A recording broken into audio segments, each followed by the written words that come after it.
All right, for our next lesson, we're going to learn how to put the details into our eyes. We will end up erasing out 3 of the eyes, the center one and the 2 over here.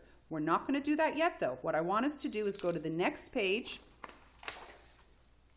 put our sketchbooks horizontally. We're going to practice how to put the details into a human eye, and then we're going to transfer those details into the sketch.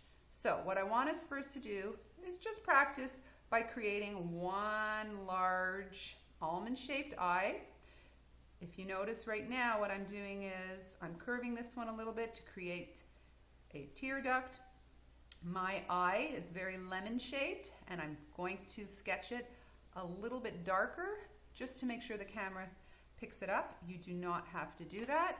The next thing I'm going to do is I'm going to freehand, without using any type of measuring device, create a circle. That circle, by the way, is called the iris. I think I'm going to write that in just so we know that it is the iris. The iris comes in several colors, as we know. Brown, blue, hazel, green, can be a mix of colors. The majority of the population has brown irises.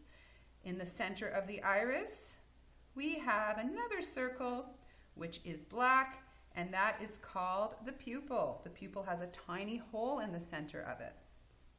Okay, and the white of the eye, which is called the scleria, I'm going to write that in, is never usually seen all around. Unless you're startled or in shock, will you see all of the whites of the eyes. Usually, the top lid will slightly cover the top of the iris. So you can see we're just playing with this now. The iris, of course, is going to have lots of shading coming into it, and you could look at your neighbor's eye if you'd like to. Look in the mirror, look in a magazine, and you'll see lots can be reflected in terms of the light in the iris. This will always be black, and this is when you want to start having fun with your pencil and shading.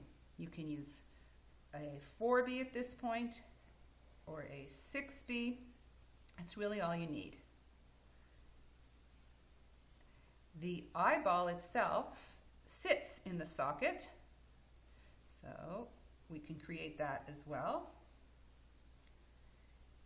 And of course, you would get into more detail in terms of shading, but this is what you need to transfer back into your first sketch.